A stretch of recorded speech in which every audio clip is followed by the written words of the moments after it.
بسم الله الرحمن الرحيم. عن أبي هريرة رضي الله عنه عن النبي صلى الله عليه وآله وسلم قال: الدين النصيحة، الدين النصيحة، الدين النصيحة. قالوا لمن يا رسول الله صلى الله عليه وآله وسلم؟ قال: لله ولكتابه ولرسوله ولأئمة المسلمين وعامتهم. حضرت ابو ہریرہ رضی اللہ تعالی عنہ سے روایت ہے کہ رسول اکرم صلی اللہ علیہ وسلم نے ارشاد فرمایا: بے شک دین خلوص اور وفاداری کا نام ہے، بے شک دین خلوص اور وفاداری کا نام ہے، بے شک دین خلوص اور وفاداری کا نام ہے۔ صحابہ اکرام رضوان اللہ تعالی علیہ مجمعین نے عرض کیا: یا رسول اللہ صلی اللہ علیہ وسلم، کس کے ساتھ خلوص اور وفاداری؟ جناب محمد الرسول اللہ صلی اللہ علیہ وسلم نے ارشاد فرمایا: اللہ کے ساتھ، اللہ تعالیٰ کے رسول کے ساتھ، اللہ تعالیٰ کی کتابوں کے ساتھ، مسلمانوں کے حاکموں کے ساتھ اور ان کی عوام کے ساتھ۔ اللہ تعالیٰ کے ساتھ خلوص اور وفاداری کا مطلب یہ ہے کہ ان پر ایمان لایا جائے، ان کے ساتھ انتہائی درجے محبت کی جائے، ان سے ڈرا جائے، ان کی اطاعت و عبادت کی جائے اور ان کے ساتھ کسی کو شریک نہ کیا جائے۔ اللہ کی کتاب کے ساتھ وفاداری کا مطلب یہ ہے کہ اس پر ایمان لایا جائے، اس کی عظمت کا حق ادا کیا جائے، اس کا علم حاصل کیا جائے، اس کا علم پھیلایا جائے اور اس پر عمل کیا جائے۔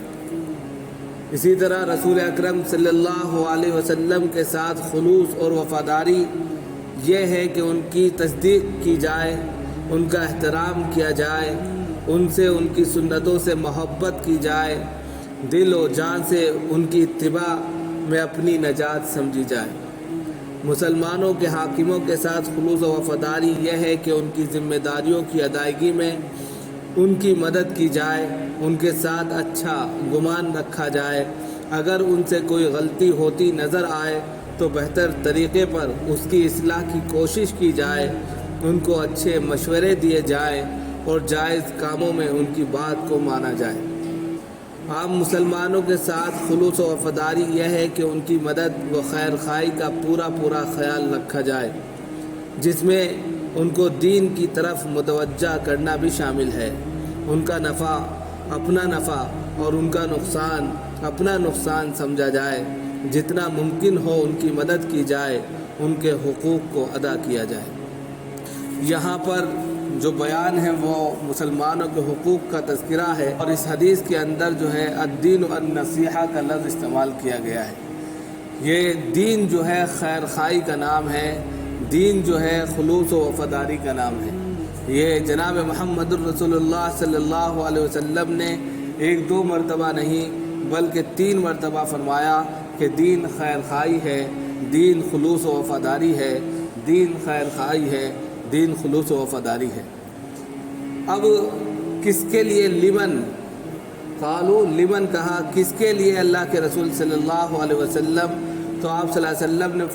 اس کی وضاحت فرما دی: للہ ولکتابہ ولرسولہ ولأئمۃ المسلمین وعامتہم۔ اللہ کے لیے، اس کی کتابوں کے لیے، اس کے رسولوں کے لیے،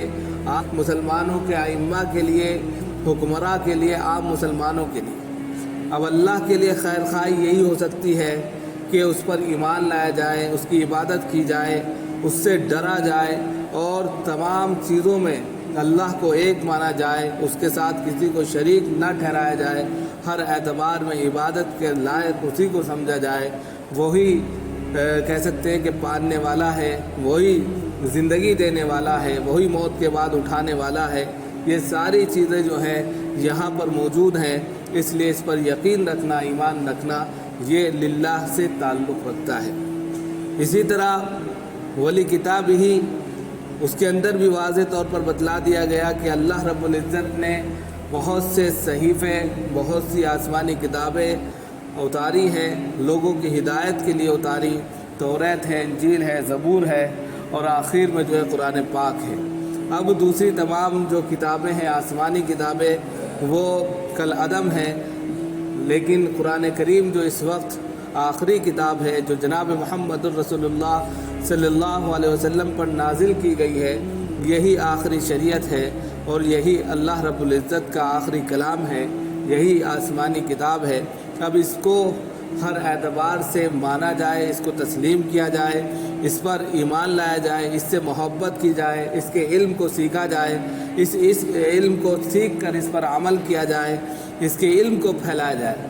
اور اس کے علم کو پھیلانے کے ساتھ ساتھ جیسے دوسری حدیث میں آتا ہے خیرکم من تعلم القرآن وعلمہ، کہ سب سے بہترین عمل جو ہو سکتا ہے وہ یہ ہے کہ قرآن کا پڑھنا اور پڑھانا ہے۔ لہذا اس طرف توجہ دی جائے کہ ہم جو ہے قرآن کی تعلیم کو پھیلائیں اور قرآنی اور آسمانی جو کتابیں ہیں اس کے علم کو عام کریں جو شریعت الہیہ سے تعلق رکھتے ہیں اور احکام الہیہ سے تعلق رکھتے ہیں، اس لیے ان کا پھیلانا اور اس پر عمل کرنا بہت ضروری ہے۔ اس کے بعد میں ولی رسول ہی کا مطلب بالکل واضح کر دیا کہ جناب محمد الرسول اللہ صلی اللہ علیہ وسلم اور اس کے علاوہ دوسرے تمام پیغمبر رسول نبی جتنے بھی آئے ان کو اللہ کا نبی اور رسول مانا جائے اور جناب محمد الرسول اللہ صلی اللہ علیہ وسلم کو اللہ کا آخری نبی تسلیم کیا جائے اور ان کی سنت سے محبت کی جائے، اپنی جان و مال سے زیادہ ان سے محبت کی جائے اور اسی میں نجات سمجھی جائے اور ان کا احترام کیا جائے اور ہر اعتبار سے جناب محمد الرسول اللہ صلی اللہ علیہ وسلم سے محبت کی جائے۔ تو یہ اللہ کے رسول صلی اللہ علیہ وسلم سے محبت ہو جائے گی اور دوسرے تمام رسولوں کے پیغامات کو بھی اپنے لیے کامیابی کا زینہ سمجھا جائے۔ اسی طرح مسلمانوں کے حاکموں کے ساتھ ولی ائمۃ المسلمین، مسلمانوں کے حاکموں کے ساتھ، ان کے ائمہ کے ساتھ، ان کے علماء کے ساتھ وفاداری یہی ہو سکتی ہے کہ ان کی ذمہ داریوں کی ادائیگی میں مدد کی جائے۔ وہ ایک بڑے اسٹیج پر ہوتے ہیں، ایک بڑے جگہ پر ہوتے ہیں، ان کی مدد کی جائے اور اس طور پر سے ان کے ساتھ میں اچھا گمان رکھا جائے، ان کے ساتھ میں اچھا خیال رکھا جائے۔ اگر کوئی غلطی ہو جائے یا نظر آئے تو بہتر طریقے پر اس کی اصلاح کی جائے، یہ نہیں سب کے سامنے بنداز طریقے سے کھلم کھلا ان کو ٹوک دیا جائے۔ اس سے مشکلات کے بڑھ جانے کا خطرہ ہوتا ہے۔ جب کسی کی اصلاح مقصود ہوتی ہے تو ضروری یہ ہوتا ہے کہ انسان تنہائی میں لے جا کر اس کو سمجھائے تو اس کے بعد سمجھ میں آتی ہے۔ اگر سب کے سامنے کوئی اصلاح کی جاتی ہے تو پھر وہ چیز اور زیادہ بگڑتی نظر آتی ہے اور اصلاح کے بجائے نقصان زیادہ ہو جاتا ہے۔ اس لیے اصلاح کا طریقہ یہی ہے کہ تنہائی میں یا وقت اور موقع کو غنیمت سمجھتے ہوئے کی جائے تو یہ زیادہ بہتر ہے۔ ان کو اچھے مشورے دیے جائیں، جائز کاموں میں ان کی بات کو مانا جائے۔ یہ ساری چیزیں ایسی ہیں جو مسلمانوں کے حاکموں کے ساتھ وفاداری اور خیرخواہی ہے، ان کے علماء کے ساتھ خیرخواہی اور وفاداری ہے۔ اور آخر میں عام مسلمانوں کے لیے ولی ائمۃ المسلمین و عامتہم میں مسلمانوں کے لیے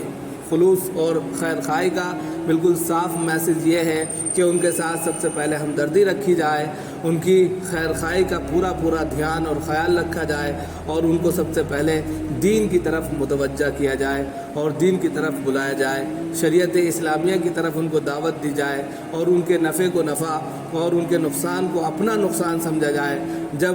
یہ تمام چیزیں ہوں گی تو خود بخود آپ ان کے درد کو سمجھیں گے اور ایسے اعتبار سے جو ہے عوام الناس کے اندر آپ مقبول ہوں گے۔ اور جتنا ممکن ہو سکے، جتنا بھی ہو سکے ان کی مدد کی جائے، مالی اعتبار سے، علمی اعتبار سے، ثقافتی اعتبار سے، اخلاقی اعتبار سے جو بھی مدد کی جا سکتی ہے وہ مدد ان کو پہنچائی جائے تاکہ ہر اعتبار سے مسلمانوں کے جو سوسائٹی ہے، مسلمانوں کے جو علاقے ہیں وہ بھرپور اعتبار سے جو ہے خیرخواہی کے مستحق سمجھتے ہوئے وہ صحیح راستہ اختیار کریں۔ اور دوسری چیز یہ ہے کہ وہ ان کے اخلاق اور کردار کو اچھا بنایا جائے اور آخر میں ان کے حقوق کو ادا کیا جائے۔ یہ نہیں کہ ان کے حقوق کی پامالی کر دی جائے بلکہ جو ان کے جائز حق ہیں اس کو پورا کیا جائے، ان کا خیال رکھا جائے۔ تو اگر اس طریقے سے ہوتا ہے یا اس پر عمل ہوتا ہے تو خود بخود دیکھیے کہ دین کے تعلق سے یہ اتنا بڑا میسج ہے، اتنا بڑا پیغام ہے کہ تمام کے تمام علاقوں میں اور تمام جگہوں پر جہاں اس کا خیال رکھا جائے گا خوشگوار تبدیلی آئے گی۔ اللہ تعالیٰ ہم سب کو عمل کی توفیق و نصیب فرمائے۔